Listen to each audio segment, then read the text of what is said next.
수요예배 나온 모든 성도님들을 환영합니다. 오늘은 한 주의 절반이 지나간 수요일입니다.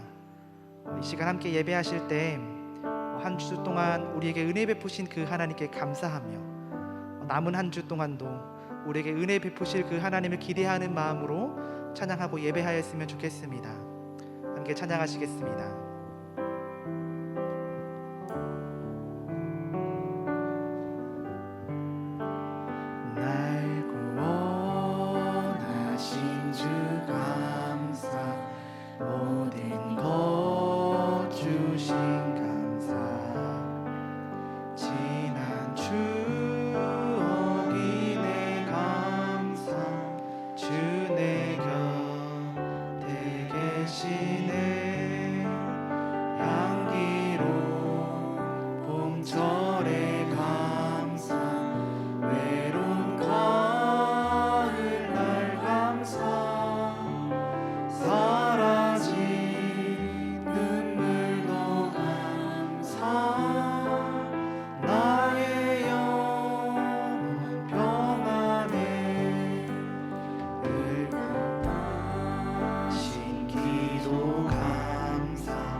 감사하신 주님,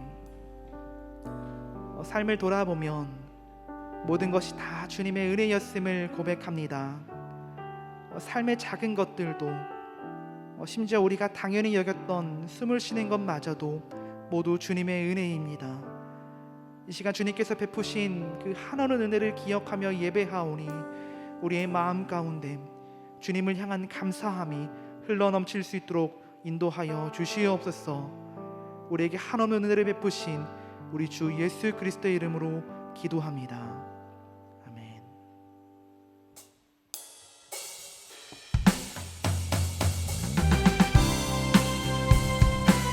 우리를 늘 선하게 인도하시는 우리 주 하나님을 기쁨으로 찬양하길 소망합니다.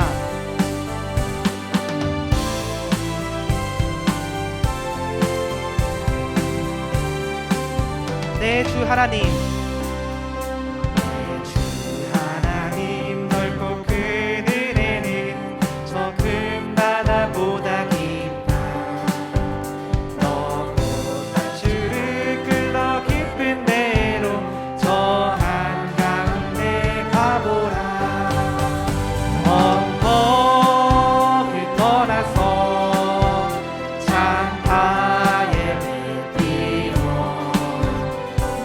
주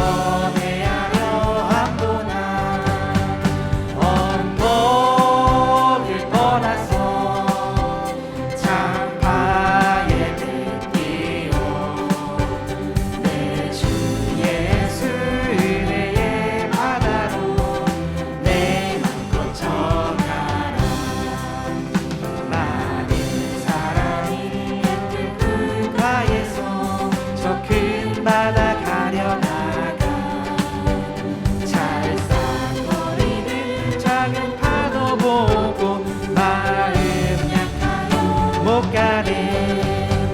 언덕을 떠나서 장파에 뱉기로 내 주 예수 은혜의 바다로 내 맘껏 정하라.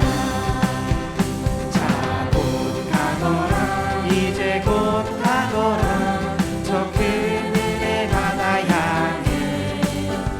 자 곧 내놓는 저 깊은 데로 가라 망망한 바다로. 언덕을 떠나서 장파에 뱉기로 내 주 예수 은혜의 바다로 내 맘껏 정. 언덕을 떠나서 언덕을 떠나서 장파에 뱉기로 내 주 예수 은혜의 바다로. 한 번 더 고백해 볼까요? 언덕을 떠나서 언덕을 떠나서 장파에 뱉기로 내 주 예수 은혜의 바다로 내 맘껏 전하라. 아멘. 우리 주님의 선하신 인도하심을 의지합니다. 아멘.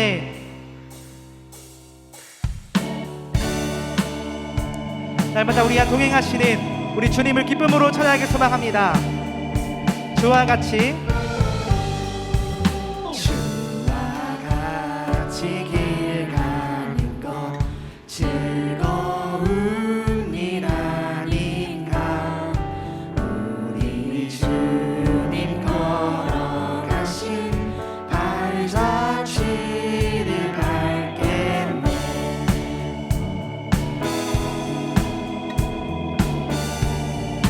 주와 같이 주와 같이 길 가는 것 즐거운 일 아닌가. 우리 주님 걸어가신 발자취를 밟겠네. 한 걸음 한 걸음 주 예수와 함께 날마다 날마다 우리 걸어가리. 어린아이 같은 우리 미련하고 약하나 주의 손에 이끌리어 생명길로 가겠네. 한 걸음 한 걸음 주 예수와 함께 날마다 날마다 우리 걸어가리. 꽃이 피는 들판이나 험한 골짜기라도 주가 인도하는 대로 주와 같이 예선지자 에녹같이 예선지자 에녹같이 우리들도 천국에 올라갈 때까지 주와 같이 걷게. 한 걸음 한 걸음 한 걸음 주 예수와 함께 날마다 날마다 우리 걸어. 한 걸음 한 걸음 한 걸음 한 걸음 주 예수와 함께 날마다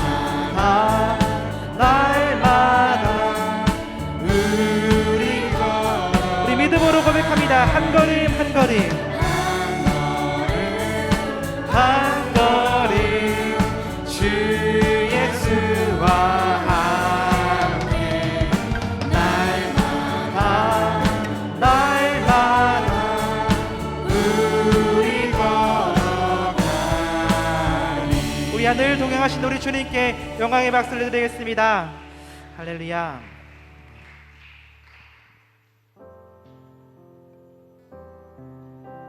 주님께서 우리에게 베푸신 그 은혜를 기억하며 그 은혜에 감사하는 마음으로 함께 찬양하길 원합니다.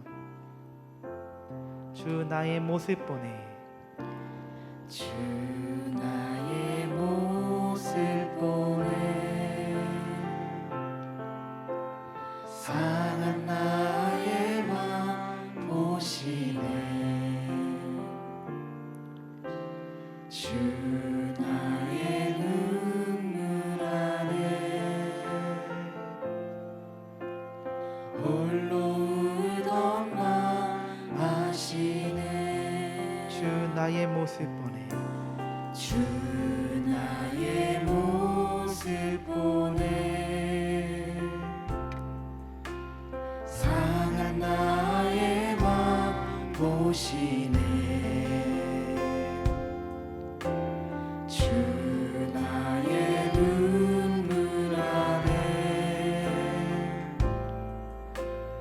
홀로 울던 맘 아시네. 세상 소망 다 사라져가도 주의 사랑은 끝이 없으니 살아가는 네 모든 순간이 주 은혜임을 나는 믿네. 주 사랑 내게 있네. 주 사랑 내게 있네. 그 사랑이 날 채우네. 주 은혜 내게 있네. 그 은혜로 날 세우네. 주 사랑 내게 있습니다. 주 사랑 내게 있네. 그 사랑이 날 채우네. 주 은혜 내게 있네. 그 은혜로 날 세우네. 세상 소망 다 사라져가도 주의 사랑은 끝이 없으니 사랑하는 이 모든 순간이 주 은혜임을 나는 믿네. 세상 소망, 세상 소망 다 사라져가도 주의 사랑은 끝이 없으니 살아가는 이 모든 순간이 주 은혜임을 나는 세상 소망, 세상 소망 다 사라져가도 주의 사랑은 끝이 없으니 살아가는 이 모든 순간이 주 은혜임을 나는 믿네. 세상 소망 다 사라져가도 세상 소망 다 사라져가도 주의 사랑은 끝이 없으니 살아가는 이 모든 순간이 주 은혜임을 나는 믿네. 주님, 살아가는 모든 순간이 주님의 은혜임을 고백합니다. 우리가 숨을 쉬는 것조차 모두 주님의 은혜임을 고백합니다. 이 시간 함께 기도하실 때 주님께서 베푸신 은혜를 의지하며 나아갑니다. 주님의 은혜를 의지하는 예배자마다 주님께서 찾아가 주셔서 믿음에 믿음을 더하여 주시옵소서. 주님을 이전보다 더욱 의지하며 신뢰하는 믿음을 허락하여 주시옵소서. 함께 기도하겠습니다. 참 좋으신 하나님 아버지 감사합니다. 하나님, 오늘도 함께 예배할 수 있는 은혜를 베풀어 주셔서 함께 주님의 은혜를 의지하며 예배하게 하시니 감사합니다. 하나님, 시간 주님을 의지하는 예배자마다 주님께서 찾아가 주셔서 믿음에 믿음을 더하여 주시옵소서. 주님을 이전보다 더욱더 의지하며 주님을 더욱 신뢰하는 귀한 예배자로 바로 설 수 있도록 주님 인도하여 주시옵소서. 하나님, 살아가는 그 모든 순간이 주님의 은혜임을 우리는 믿음으로 고백합니다. 아버지, 우리의 마음을 열어주시옵소서.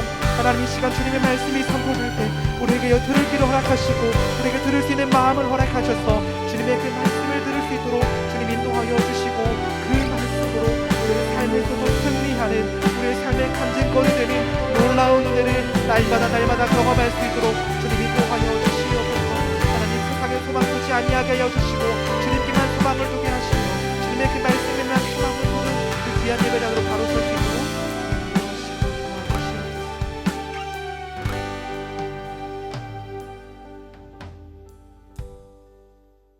주님께 영광 돌리며 찬양케 하시니 감사합니다. 하나님, 이 자리에 모인 모든 심령 가운데 가란 마음 가운데 만족함을 허락하여 주시고 상한 심령 가운데 역사하시는 놀라우신 하나님 체험하고 돌아가는 은혜의 시간 되게 하여 주시옵소서. 주님, 우리가 주님의 말씀 앞에 섭니다. 주님의 말씀 앞에 설 때에 우리의 상황과 환경을 등지고 우리의 마음을 등지고 온전히 주님의 말씀에 예와 아멘으로 화답하게 하여 주시옵소서. 하나님, 기대하는 것 채워주심을 믿습니다. 우리를 구원하신 예수님의 이름으로 기도드립니다. 아멘.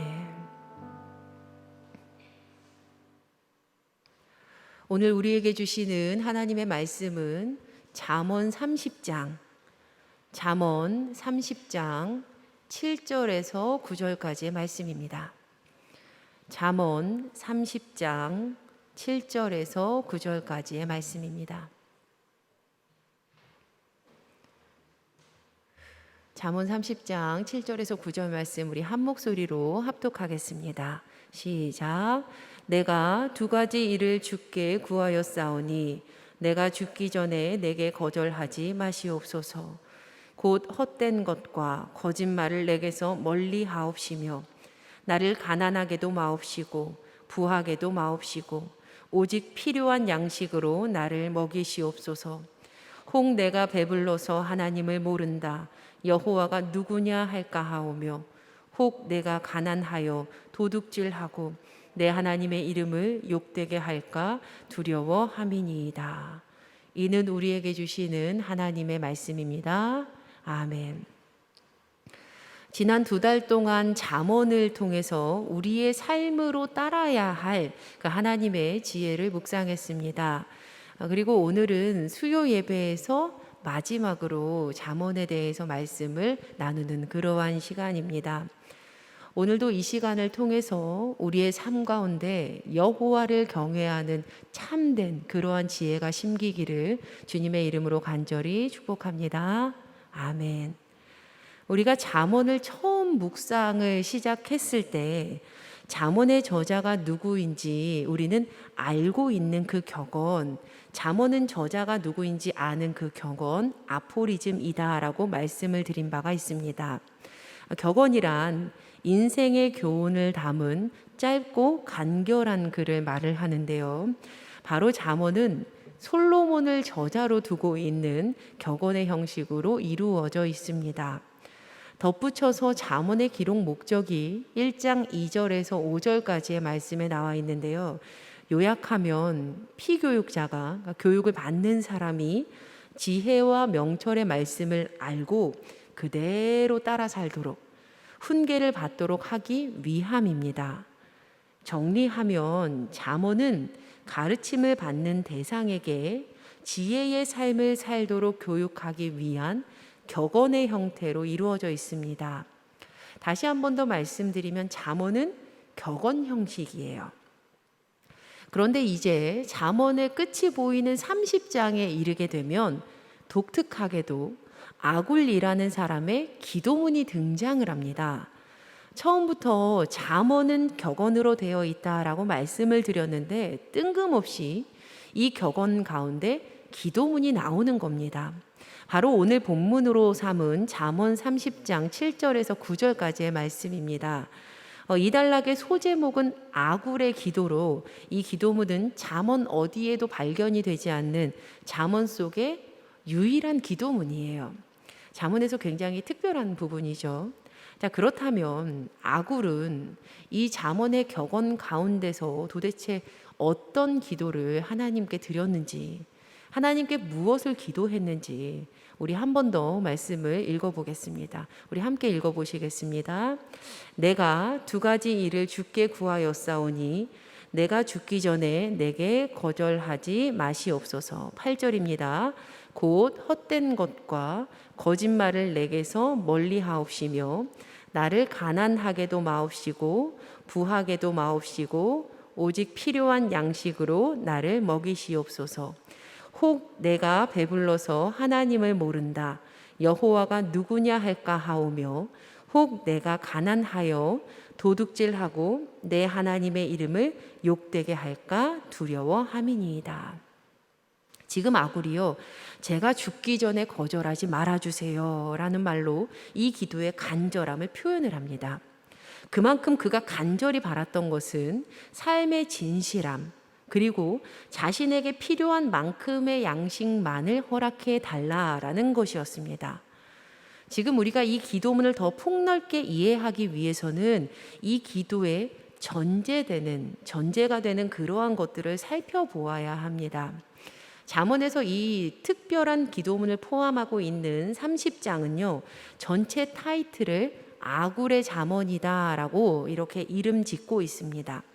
잠언 30장은 이 말씀을 시작을 하면서 저자인 아굴이 누구인지를 우리에게 밝히고 있는데요. 잠언 30장 1절의 말씀입니다. 이 말씀은 야게의 아들 아굴의 잠언이니 그가 이디엘 곧 이디엘과 우갈에게 이른 것이니라. 1절의 말씀을 보면 아굴은 야게의 아들이고 그가 이 잠언을 이디엘과 우갈에게 일러 주었다라는 사실을 알 수가 있습니다. 그런데 우리가 이 저자 아굴에 대해서 알 수 있는 것은요, 딱 여기까지만입니다. 딱 여기까지만. 이 구절 외에 저자 아굴에 대해서 더 알 길을 찾기란 쉽지가 않습니다. 그래서 아굴의 정체는 신비에 쌓여 있어요. 신비로운 사람이에요. 성서학자에 따라서 아굴을 동방의 현자다라고 말하기도 하고 허구로 꾸며낸 인물이다라고 말을 하기도 합니다. 또 히브리어로 아구르가 나는 나그네라는 뜻을 가지고 있기 때문에 나그네로 살아갔던 어떠한 현인일 수도 있다라고 보기도 합니다. 마찬가지로 이 잠언을 받아서 들었던 이디엘과 우갈에 대해서도 추측만 할 뿐 확실히 알 길이 전혀 없습니다. 특히 이디엘이란 이름은 한 구절 안에 2번이나 등장을 하면서 반복하는데요. 이 이디엘의 이름은 수수께끼와도 같은 이름입니다. 히브리어로 이디엘에게라는 단어를 보시면 다음과도 같습니다. 보시면요. 가운데 제가 붉은색으로 표시해드린 이 타브라고 하거든요. 가운데 붉은색으로 표시해드린 이 자음이 보이시죠? 앞뒤 자음이 데칼코마니처럼 똑같습니다. 보시면 똑같죠, 모양이. 네, 히브리어는요, 모음이 없는 글자이고 오른쪽부터 읽게 되는데 앞부터 읽어도 르이티엘이 되고요. 뒤에서부터 읽어도 르이티엘이 될 수 있는 신비로운 이름입니다. 그래서 이 학자들은요, 이 이름을 보면서 신비로운 인물이다라고 이야기를 합니다. 이처럼 저자 아굴과 또 그 가르침의 대상에 대해서 다양한 추측만 있을 뿐 잠언 30장의 저자이다라고 밝힌 아굴이 누구인지, 그리고 그 잠언을 받은 이 사람들이 누구인지, 정확히 누구인지 우리가 명확히 알 수 있는 길은 없습니다. 하지만 우리가 확실히 알 수 있는 것이 있는데, 우리가 확실히 알 수 있는 것은 바로 아굴이 어떤 사람이었는가입니다. 아굴이 도대체 어떤 사람이었는가, 우리는 이것을 알 수 있어요. 잠언 30장이 시작되는 첫 단락을 근거로 아굴은 피조물의 유한함을 깨달았고, 그리고 하나님 앞에서 겸손하게 인간의 한계와 어리석음을 고백하는 사람이었음을 우리가 알 수 있습니다. 그는 자기 자신을 나는 짐승이다, 내게는 총명이 있지 않다라고 강하게 표현하면서 자신의 어리석음과 유한함을 고백을 합니다. 이렇게 지혜 문학에서 짐승이라는 단어를 사용하는 것은요, 가장 둔하고 미련한 사람을 가리키게 되는데 사용하는 말입니다. 지금 그는 자기 자신이 정말 미련하다고 이렇게 말하고 있습니다. 심지어 아굴이 나는 지혜를 배우지 못했다, 거룩한 분을 아는 지식이 없다라고까지 말합니다. 그렇다면 정말 아굴은 믿음이 없는, 하나님을 모르는 그러한 사람이었던 걸까? 아니요, 아닙니다. 도리어 아굴이요, 저는 그 상대방에게 하나님을 경외할 수 있도록 가르칠 수 있는 그런 자격을 갖춘 사람이었다고 생각을 해요. 그가 5절 말씀에 이렇게 고백을 합니다. 잠언 30장 5절, 하나님의 말씀은 다 순전하며 하나님은 그를 의지하는 자의 방패시니라. 분명 아굴은 하나님을 알았던 사람입니다. 하지만 아굴은 세상 모든 인생, 그러니까 우리 모두를 포함한 세상의 모든 인생의 보편적인 유한함과 다 알 수 없는 그 무지를 지적하기 위해서 가장 먼저 자기 자신의 무지에 대해서 고백을 했던 겁니다. 지금 그가 나는 모릅니다 라고 고백한 자기 자신의 상태는 그 스스로를 포함한 모든 유한한 인간의 근원적인 어리석음과 우둔함, 그리고 아무리 발버둥 쳐도 그 하나님을 다 알 수 없는 피조물의 근원적인 한계를 나타내고 있는 그러한 고백입니다. 바로 이것이 아굴이 가진 신앙관이었어요. 바로 이것이 아굴이 가지고 있는 신앙관. 피조물인 사람은 유한한 존재이며 모든 것을 다 알 수 없는 무지와 인생의 한계를 가지고 있다. 이 부분에서 유명한 신학자 칼바르트가 떠오르더라고요. 이 칼바르트도 그의 책 로마서 강해에서 이 아굴과 마찬가지로 하나님은 하나님이시고 인간은 인간이다 라는 그러한 결을 가지고 로마서를 강해해 갑니다. 제가 이 책을 공부하면서 굉장히 감동을 받았었는데요, 이 부분에 전적으로 동의합니다. 하나님은 무한한 창조주이시고 인간은 유한한 피조물입니다. 우리는 잠언 30장의 말씀을 바로 이러한 시각을 가지고 보아야만 합니다. 하나님의 무한한 영광과 사람의 유한한 한계 때문에 아굴에게 있어서 중요했던 것은 바로 사람이 하나님 앞에서 유한한 인생임을 인정을 하고 그에게 허락된 만큼의 삶에 대한 감사로 그에게 허락된 삶에 대한 충실하고 성실하게 임하는 그러한 자세로 살아가는 것이었습니다. 인생의 유한성을 인정하고 받아들이고 감사하는 아굴의 이러한 태도는요, 태초에 하나님께 지음을 받은 그 창조가 회복되는 아름다운 모습이라고 생각을 합니다. 태초에 하나님께서 세상을 창조하실 때 6일간 일하시고 마지막 7일째에 안식을 하십니다. 하나님께서 말씀으로 온 세상을 지으시고 특별히 사람을 흙으로 지으신 후 그 코에 생기를 후 불어 넣으셨죠. 그리고 하나님께서 그렇게 창조하신 세상을 보시면서 이렇게 말씀하셨습니다. 토브, 메오드 토브.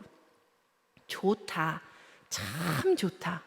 토브, 좋다. 메오드 토브, 참 좋다.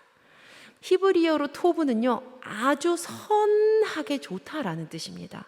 하나님 보시면서 야, 진짜 선하게 좋다. 와, 정말 선하게 좋다. 이렇게 말씀하신 거예요. 하나님께서 보시기에 지으셨던 그 세상은 참 선했고 참 좋았습니다.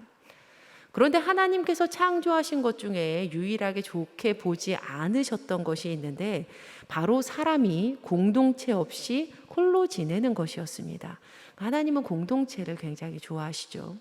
그래서 하나님은 아담에게 그에게 돕는 사람, 알맞은 짝 하와를 허락하십니다.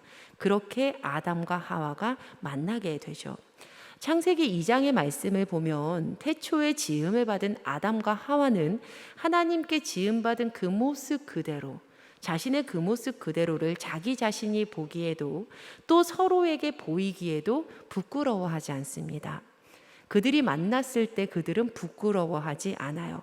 창세기 2장 25절의 말씀을 보시면요, 아담과 그의 아내 두 사람이 벌거벗었으나 부끄러워하지 아니하니라. 우리는 대체로 이 말씀을 결혼에 대한 내용으로 받아들입니다. 물론 맞습니다. 이 말씀은 결혼에 대한 내용으로 해석해야 합니다.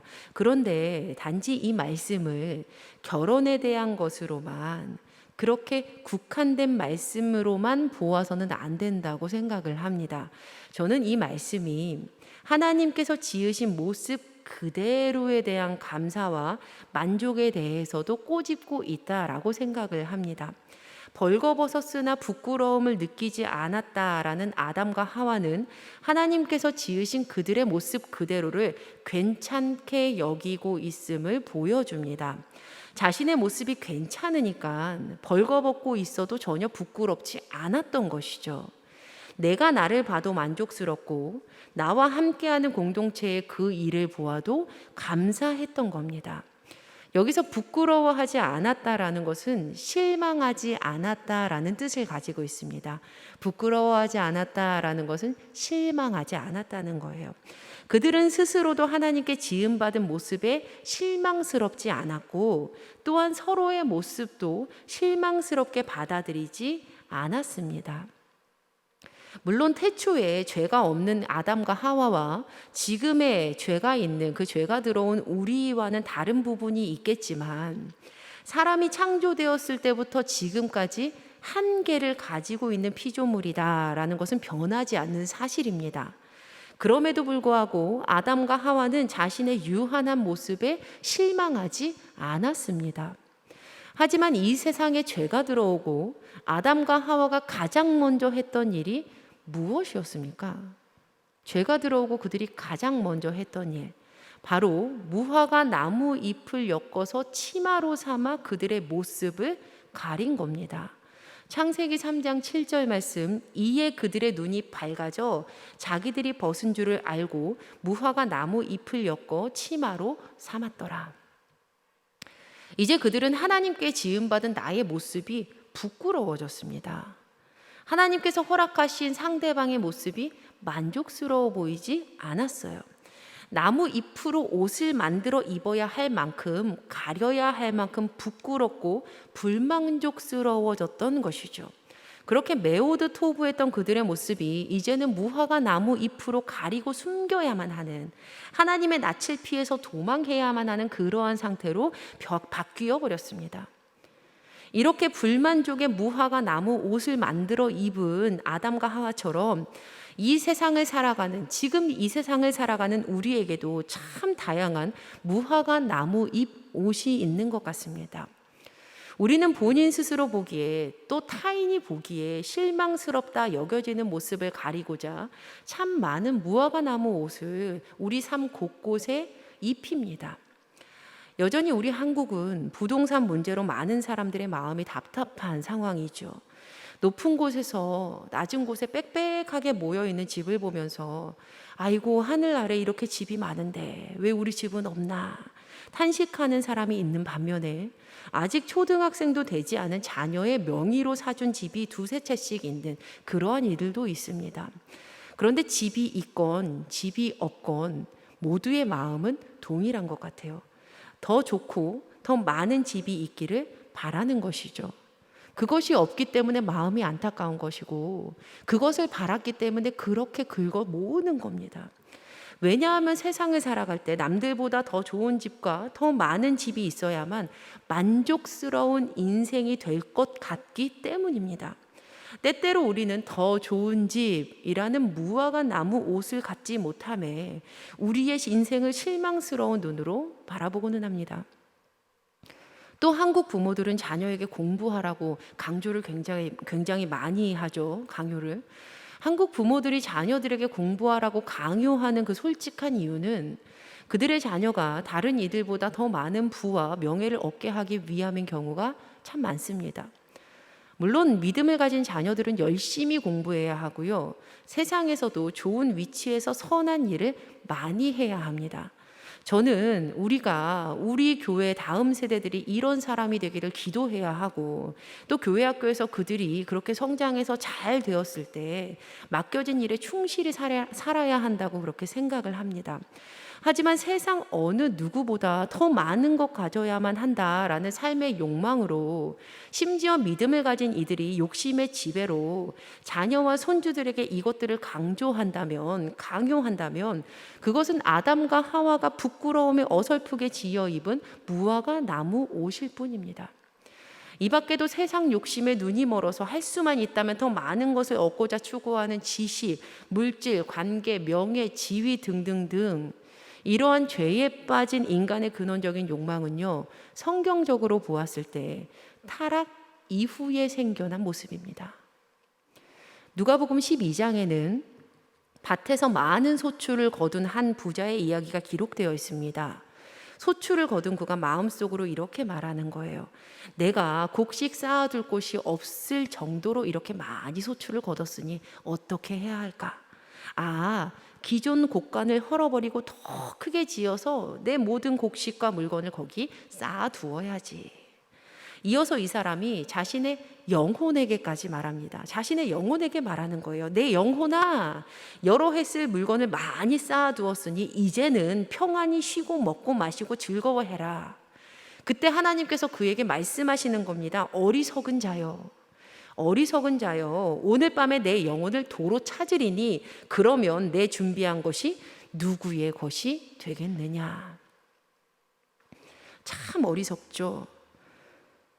그는 이 사실을 잊고 있었던 겁니다. 인간은 유한한 한계를 가지고 있고 분명 우리 모두에게는 끝이 있다. 이 사실을 잊고 있었던 거예요. 톨스토이의 참회록 죽음 1에 나오는 이야기입니다. 한번 들어봐 주세요.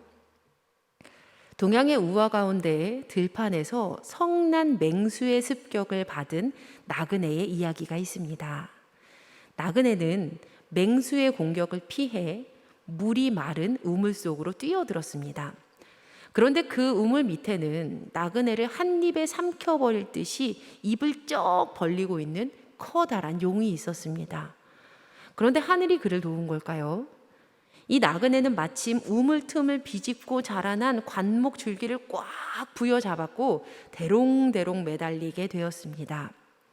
이 불행한 나그네는 이곳에서 목숨을 잃고 싶지 않았습니다. 그래서 절대로 맹수가 울부짖고 있는 우물 밖으로 기어나갈 수는 없었습니다. 하지만 반대로 우물 밑으로 내려갈 수도 없었습니다. 지금 그의 생명은 가냘픈 관목 가지에 달려 있었습니다. 그러나 손의 힘은 점점 빠져나갔고 곧 이어 설상가상으로 하얀 쥐와 검은 쥐가 기어나와 그가 잡고 있던 줄기를 쏙닥쏙닥 쏠기 시작합니다. 그런데 바로 그때 나그네의 눈에 나뭇가지에 달려있던 꿀이 들어왔습니다. 벼랑간 꿀을 빨아먹은 나그네는 어리석게도 자신의 상황을 잊고 그 달콤함에 빠져 잠깐 즐거워합니다. 톨스토이는요, 참회록 이 죽음 편에서 자신의 삶을 돌아보면서 내가 얼마나 나 자신이 처한 상황을 제대로 보지 못하고 이 나그네처럼 어리석게 삶을 살았던가 고백합니다. 현대에 와서 그의 종교관에 대한 부정적인 지적을 하는 분들이 생겨나고 있다고 합니다. 그럼에도 불구하고 톨스토이가 자신의 삶을 돌아보면서 사용한 이 우화, 지금 들려드렸던 이 우화에서는 생각해 볼 점이 있는 것 같습니다. 지금 결정적으로 나그네의 생사를 쥐고 있는 그 나뭇가지를 갉아먹고 있는 흑백의 두 마리 쥐는요, 주야를 뜻한다고 합니다. 이 우화는 낮과 밤 모든 시간 속에서 언제 닥칠지 모르는 그 죽음을 항상 앞에 두고 살아가는 우리의 연약한 인생을 비유하고 있는 그러한 이야기입니다. 우리 또한 어리석게도 잠깐 꿀이 주는 달콤함에 빠져서 즐거워할 수 있겠지만 절대로 꿀을 먹고 기분이 좋아졌다고 이 나그네의 가장 중요한 상황이 바뀌지 않았던 것처럼 우리 인생의 근원적인 주소 또한 바로 이 나그네와 같이 앞으로도 뒤로도 벗어날 수 없는 그 진퇴양난의 유한한 존재임을 부인할 수는 없습니다. 우리 모두는 항상 죽음을 눈앞에 두고 사는 유한한 피조물들입니다.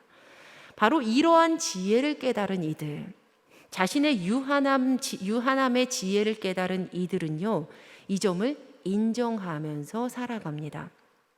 그리고 아이러니하게도 이와 같이 사람이 유한한 자기의 위치를 파악하게 된다면 이 깨달음이 주는 진정한 자유와 하나님의 축복이 존재합니다. 우리가 연약할수록 일하시는 하나님의 손의 강함을 체험할 것입니다. 우리가 무지함을 고백할수록 하나님의 지혜가 우리의 삶을 견인해 갑니다. 우리가 유한함을 인정하기 때문에, 우리의 죽음을 인정하기 때문에 무한하신 하나님께서 우리를 영원한 그 생명의 구원의 길로 인도하시는 겁니다. 잠언 30장의 아굴은요, 자신의 유한함, 이러한 무지함의 유한함과 또 잠언 전체를 관통하고 있는 주제 말씀 1장 7절에 여호와를 경외하는 것이 지식의 근본이다라는 사실을 잘 알고 있었던 사람이었습니다. 그래서 그는 자신이 인간의 어리석은 욕망 가운데 빠지지 않게 해달라고 아주 간절하게 기도합니다. 아굴이 하나님께, 하나님, 제가 죽기 전에 이 일을 허락해 주십시오 라고 마음을 다해서 기도하고 있는 겁니다. 그럼 우리 한 번 더 오늘 본문 말씀을 함께 읽어보셨으면 좋겠습니다. 화면을 보시고 잠언 30장 7절에서 9절 말씀 함께 읽겠습니다. 시작. 내가 두 가지 일을 주께 구하였사오니 내가 죽기 전에 내게 거절하지 마시옵소서. 곧 헛된 것과 거짓말을 내게서 멀리 하옵시며 나를 가난하게도 마옵시고 부하게도 마옵시고 오직 필요한 양식으로 나를 먹이시옵소서. 혹 내가 배불러서 하나님을 모른다, 여호와가 누구냐 할까 하오며 혹 내가 가난하여 도둑질하고 내 하나님의 이름을 욕되게 할까 두려워함이니이다. 아굴이 하나님께 간청합니다. 하나님, 저에게서 헛된 것과 거짓말을 멀리하게 해주십시오. 하나님, 저를 가난하게도 하지 마시고 부하게도 하지 마옵시고 오직 필요한 양식으로 먹여주십시오. 여기서 필요한 양식은요, 한계가 있는 빵이라는 뜻입니다. 한계가 있는 빵. 너무 결핍이 되어서 모자라지도 않고 너무 많이 축적되어서 썩어서 흘러 넘치지 않는, 바로 그렇게 가장 적절한 한계가 있는 빵. 아굴은 이것을 원했습니다. 과연 아굴이 세상 물정을 모르는 바보라서 이것을 구했던 걸까요? 아니면 아굴이 세상의 모든 사람들은 차별 없이 동일한 소유를 누려야 한다라는 윤리적이고 도덕적인 이유 때문에 이렇게 하나님께 구했던 것일까요? 아니요. 그가 바보였기 때문이 아니라, 윤리적이고 도덕적인 이유 때문도 아니라, 그에게 있어서 인생의 중요한 우선순위가 세상 사람들의 것과는 전혀 달랐기 때문이었습니다. 그에게 있어서 삶의 최우선은 하나님이셨습니다. 하나님. 아굴에게 하나님은요, 세상 어느 누구보다, 그 어느 것보다 가장 중요한 분이셨습니다.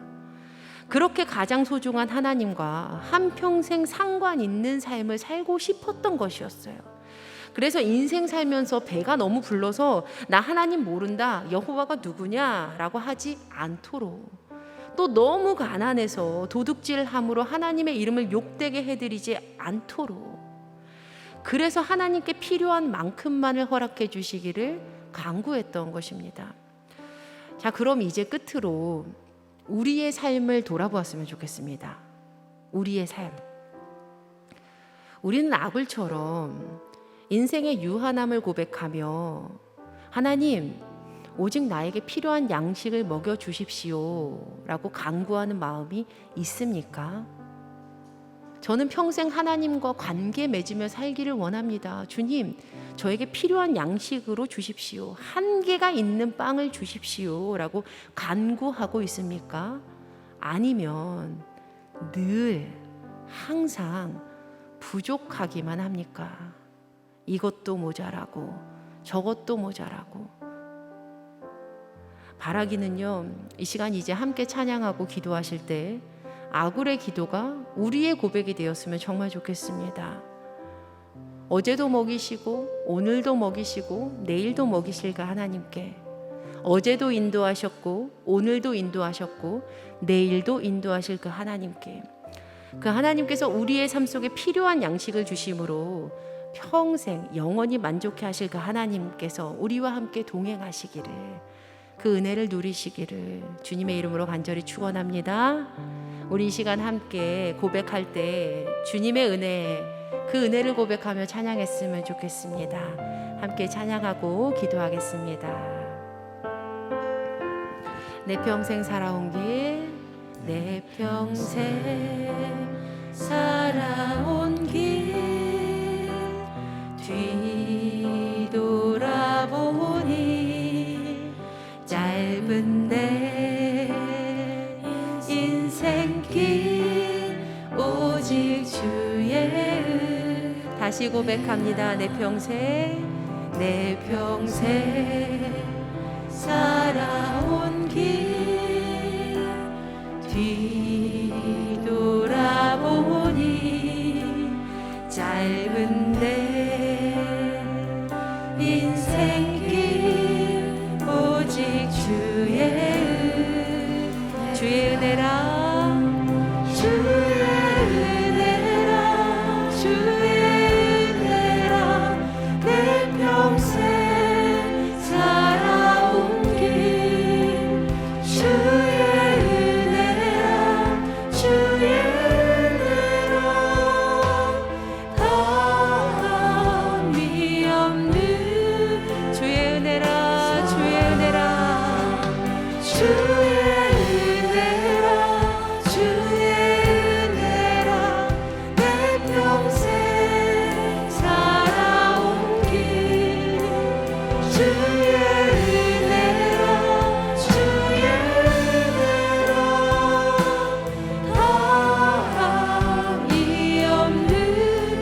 고백합니다. 주의 은혜라, 주의 은혜라, 주의 은혜라, 내 평생 살아온 길 주의 은혜라, 주의 은혜라,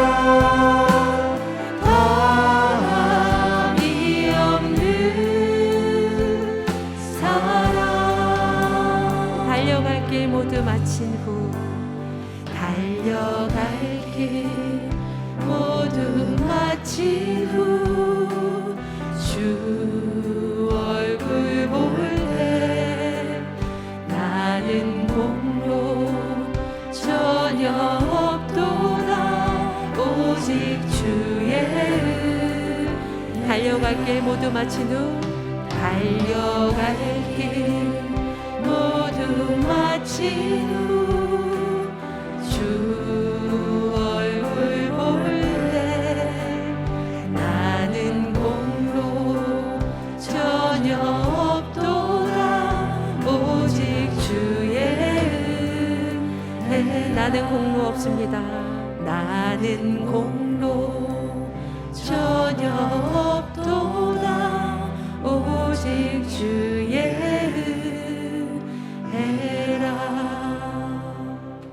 이 시간 기도하실 때에 세상 것의 부족함을 느끼는 삶이 아니라 하나님께서 주신 그 유한한 것들, 나에게 허락하신 그것들의 만족과 감사를 드리는 진짜 지혜로운 주님의 자녀가 되게 해달라고 우리 마음을 모아서 함께 기도하셨으면 좋겠습니다. 우리 함께 기도합니다. 하나님 아버지, 고맙고 감사합니다. 깨닫게 하신 은혜에 감사합니다. 부으신 은혜에 감사합니다. 하나님, 우리는 참 연약하고 부족하여서 우리에게 주어진 것들이 참 부끄러웠고 만족스럽지 못했음을 주님 앞에 고백합니다. 하나님, 용서하여 주시고 긍휼히 여겨주셔서 우리의 삶 가운데 역사하시는 놀라우신 하나님을 보게 하여 주시옵소서. 어제도 입히셨고 오늘도 입히시고 내일도 입히실 그 하나님을 더 깊이 만나게 하여 주시옵소서. 어제도 먹이시고 오늘도 먹이시고 내일도 먹이실 하나님의 놀라우심을 고백하며 살기를 간절히 소망합니다. 하나님, 은혜를 넣어여 주셔서 우리에게 필요한 양식만을 허락하여 주시옵소서. 하나님 아버지, 우리에게 필요한 양식만을 허락하여 주시옵소서.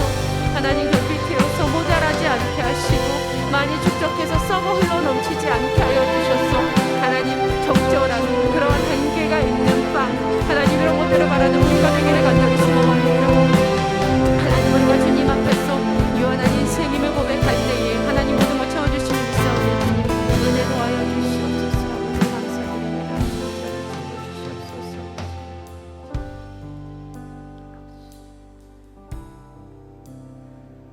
하나님 아버지, 우리는 참 유한한 인생들입니다.